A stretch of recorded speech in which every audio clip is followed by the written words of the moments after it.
Sorry for making you drag us along like this. Please, there's nothing to apologize for. I take it you have a question to ask.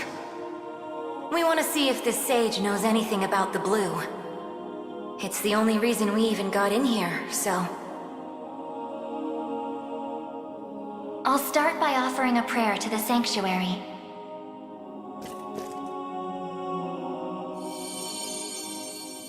He who bears the ring of the unicorn, present its grandeur before me.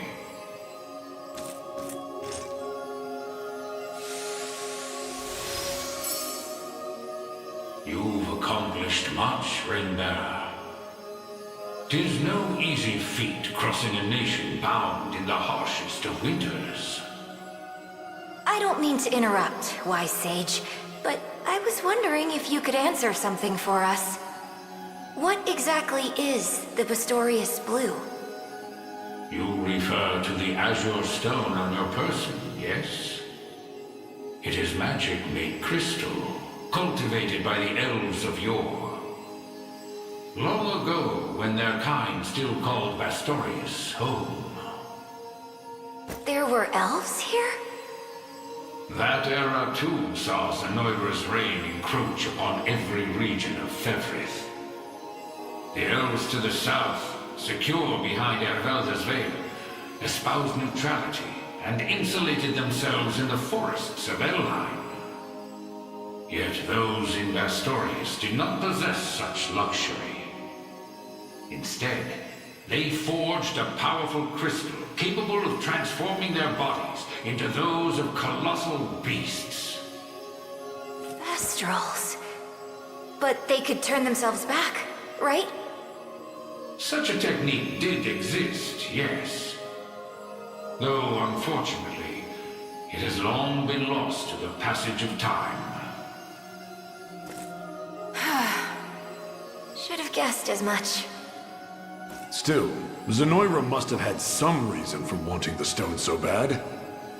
Even though they didn't use their mind control to try and get it. I suspect you allude to the rite of channeling. As I understand it, Bestral physiology is far too distinct to house a human soul, making the rite a futile venture. In its place, they likely sought the crystal for its similar mastery over the hearts of your race. All in the grand hopes of bridling the same strength they failed to overcome so many years prior. Some story this thing's got. Now, we lack the time for further conversation. Allow me to imbue your ring with the power of cleansing. Use it well, and bring an end to Galerius's cruel ambitions.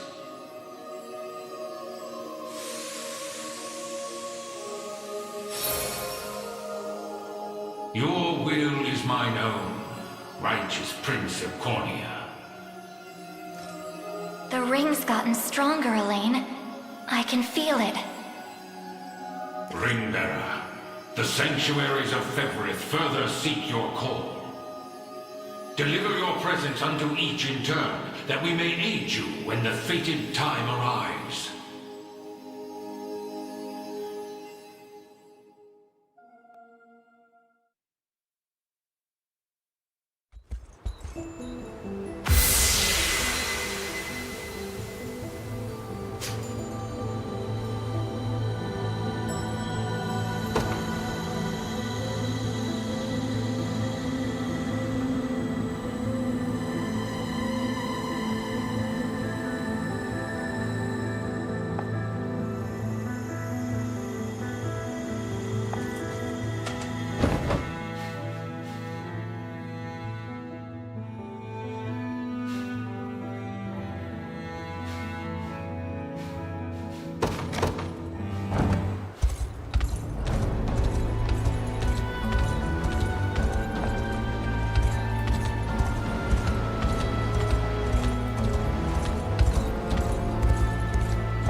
Forgive me for prying, Berengaria, but why have you asked to join us here?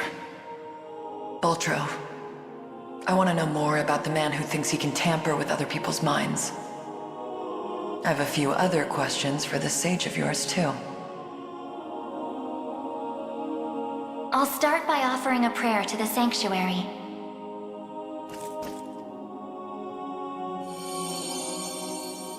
He who bears the ring of the unicorn, present its grandeur before me.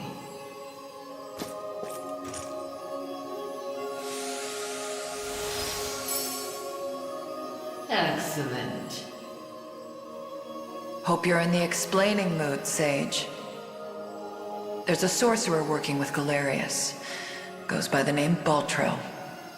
What can you tell me about him? The man was a true prodigy, if ever one has deserved the title. His aptitude for magic was, in a word, peerless. A gift he employed with little concern for sense or morals. 'Twas through that disregard that he birthed arts as magnificent as they were monstrous. The rite of channeling chief among them. Is that how the devil still lives?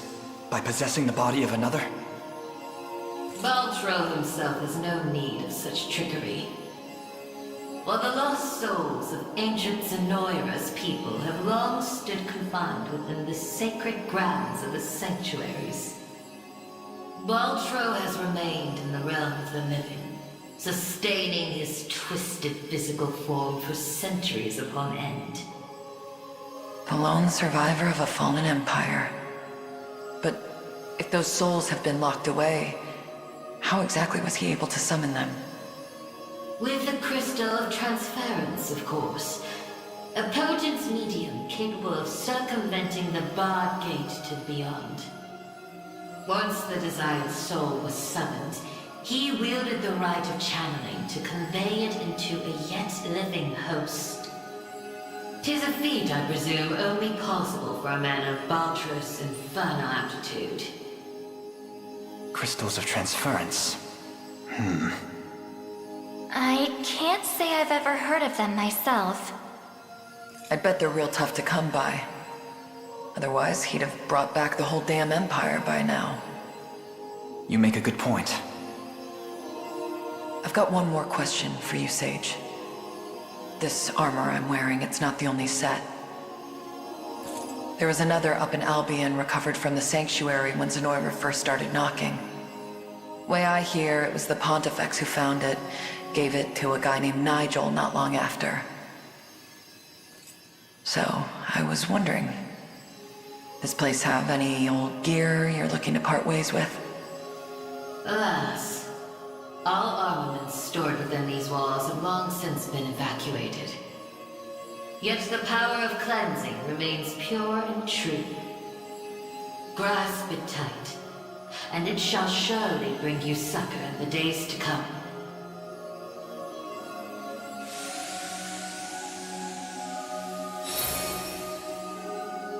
Your will is mine own, righteous Prince of Cornea.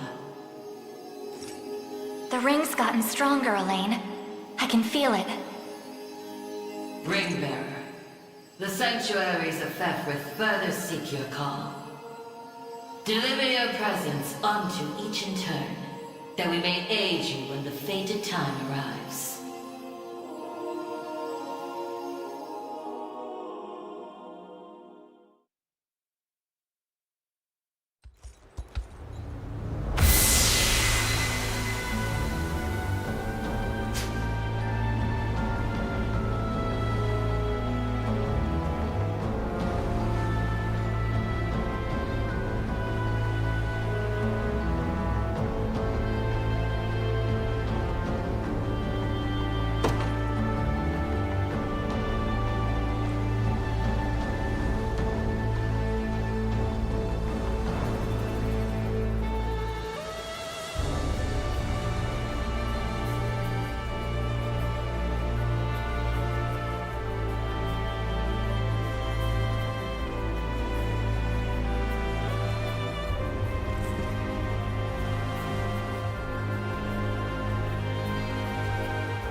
apologies for asking this of you, Elaine. It's merely that I'd like to make an inquiry regarding the nature of these sanctuaries. Please, your presence is more than welcome. We'll ask the sage together. I'll start by offering a prayer to the sanctuary.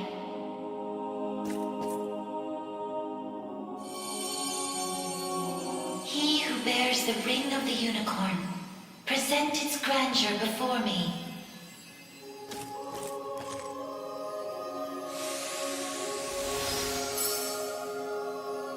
Beside you stands the Turanos of Elheim. The ring of the unicorn would remain ever bound were it not for you. Or for your ancestors, who conveyed the rite of covenant through a great many generations. For that, you have my utmost gratitude. 'Tis a kindness I scarcely deserve, O wise sage. But if I may, I wish to ask a question of you. For what purpose were these sanctuaries constructed? To house errant, wandering souls, those of the fallen Zenoiran Empire. Yet that raises another question still. How is it that Zenoira met with ruin? 'Twas an act of hubris immeasurable.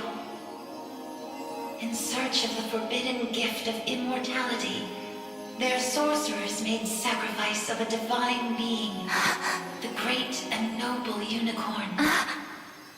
Such vile disregard for the natural world. Indeed, and greed only drove them further from their own humanity. Amidst the slaughter, they sought to elicit the creature's purifying energy, and in so doing, break free of the shackles of mortality. Yet the cleansing fires of the unicorn glow impossibly bright, violent in their rejection of vice and villainy. For the wicked-hearted to harness such a power as their own would be a contradiction of its very purpose. 'Twas a miscalculation of the most fatal ilk. With the beast's dying embers, the fury of the unicorn struck Zenoira's people.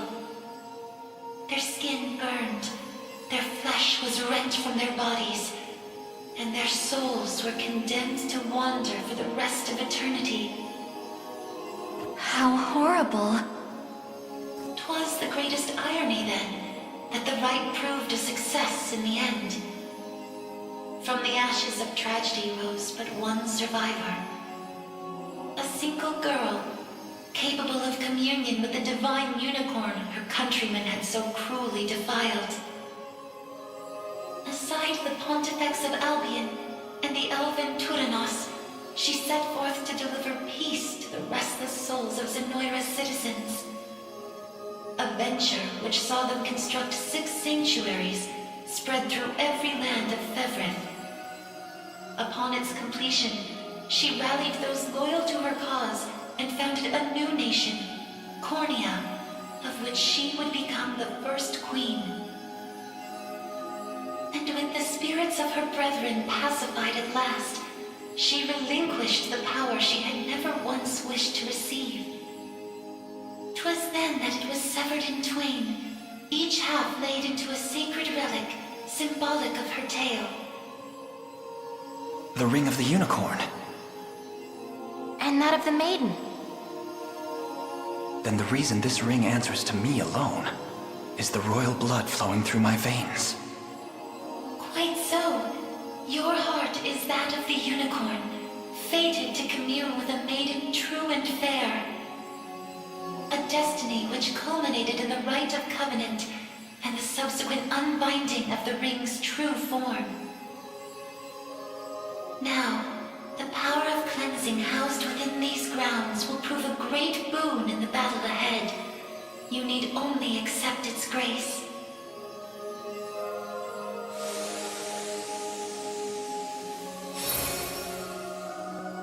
Your will is mine own, righteous Prince of Cornea. The ring's gotten stronger, Elaine. I can feel it. Ringbearer, the sanctuaries of Fevrith further seek your call. Deliver your presence unto each in turn, that we may aid you when the fated time arrives.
I'll start by offering a prayer to the sanctuary.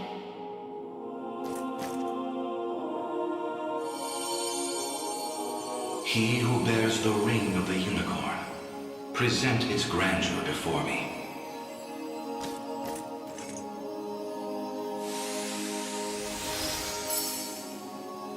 Progeny of the late Pontifex Errant, you have done well in guiding the Savior to this sacred hall.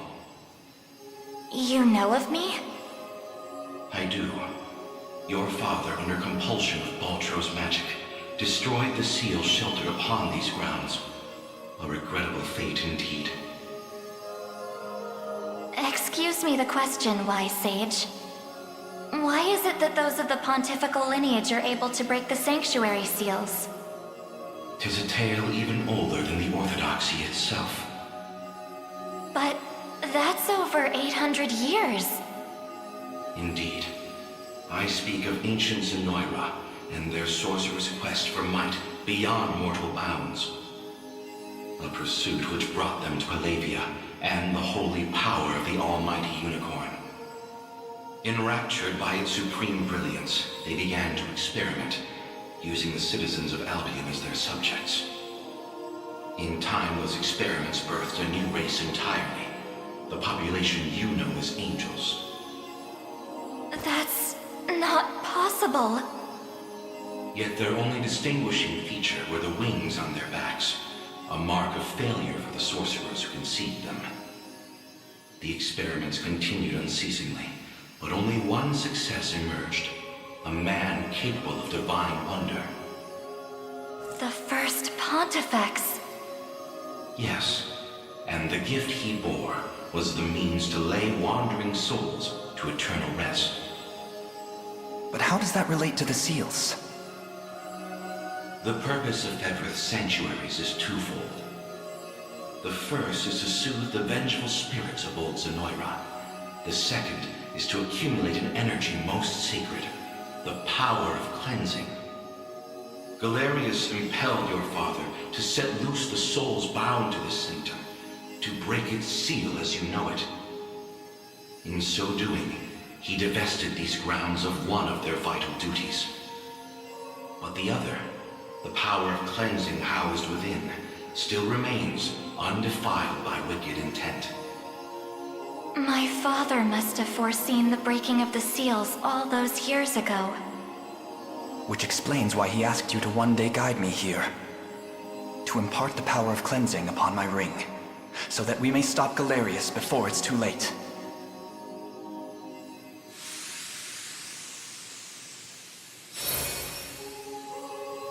Your will is mine own, righteous Prince of Cornea. The ring's gotten stronger, Elaine. I can feel it. Ringbearer, the sanctuaries of Fevrith further seek your call. Deliver your presence unto each in turn, that we may aid you when the fated time arrives.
I'll start by offering a prayer to the sanctuary.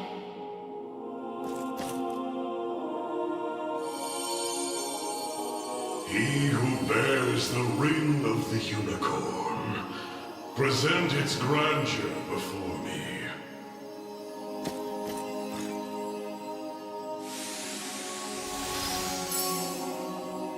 Your efforts are commendable indeed. I shall grant you my might, that Galerius's ambitions may at last be foiled. If you'll allow me a question first. Galerius asserts himself Emperor of the fallen Zenoiran Empire, but I wonder, do his claims ring true? They do.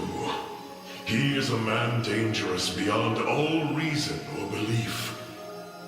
In truth, Zenoira's people were not born on Fevrith soil, but hail from another continent, beyond the Great Seas.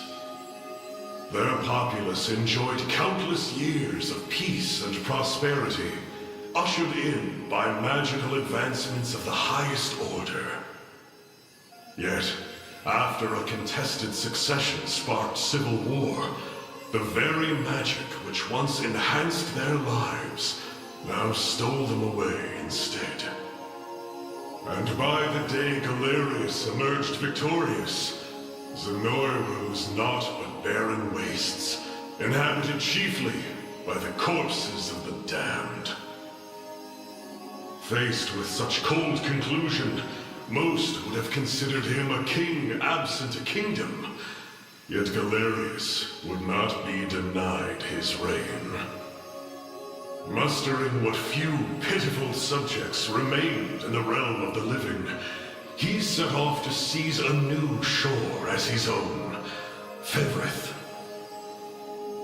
Then the ancient Zenoira we're familiar with was actually an invading army from a far-off continent. The modest fiefdoms which dotted Fevrith could but thrash and flail beneath Galerius's insurmountable might. Only Elheim, shielded by the boughs of the divine Erelda, was spared utter decimation. If that same conqueror now blights our lands as well, can we assume General Valmor was possessed by his soul? I don't believe we can. An energy so ineffably evil likely derives from something else entirely. How do you mean? Were he merely revived through the rite of channeling, slaying the host would banish his soul back to the frigid gates of the beyond. Yet, to judge by the monstrous aura surrounding him, I fear the task far too great for such crude methodology. No matter the truth of it, Galerius must be stopped. And the power of cleansing housed within these walls shall hearten that pursuit. 'Tis yours, should you but accept it.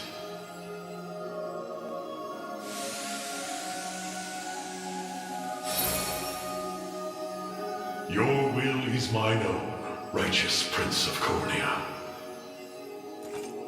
The ring's gotten stronger, Elaine. I can feel it. Ringbearer, the sanctuaries of Fevrith further seek your call. Deliver your presence unto each in turn, that we may aid you when the fated time arrives.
I'll start by offering a prayer to the sanctuary.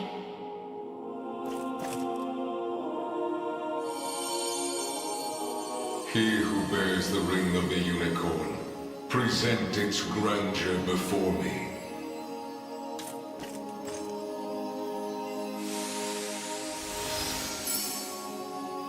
So the ring is restored at last. You have done well. If I may ask a question. You said that if we wished to match Galerius' might, we would first need to unbind the ring's power. But I wonder, why did you bid us return here after? That I may bestow upon you the power of cleansing, accumulated within these walls over the passing of centuries. Do you imply the renewed ring is not enough to defeat him? It is not. If you wish to bring such events to bear, you must usher the souls of Zenoira's people to their long-awaited salvation. The Zenoira of old was an ancient kingdom, said to have fallen in a single cursed night. What do its denizens have to do with this? The night you allude to was that of failed ceremony, one in which they relinquished their corporeal forms. For countless years they suffered in discarnate agony, consigned to merely watch as a new world sprung forth from their own. As you may expect, the weaker-hearted among them succumbed first to madness, then to an unyielding, rabid lust for evil. 'Tis only by the power of the sanctuaries that such wicked souls were put to slumber, sealed away in a realm known solely as the Beyond. And Galerius used me and my father to break that seal. Quite so. He has torn open a seam between the land of the living and that of the dead. A seam through which he shall unite their beings, till neither one is distinct from the other. Then we know now what Galerius seeks. To resurrect the souls of ancient Zenoira. Should he succeed, this world will be met with grave disaster. Yet that is why our sanctuaries exist. Make use of our strength and bring eternal salvation to the souls of the lost. Now, the power of cleansing housed within these sacred grounds will prove a great boon in the battle ahead.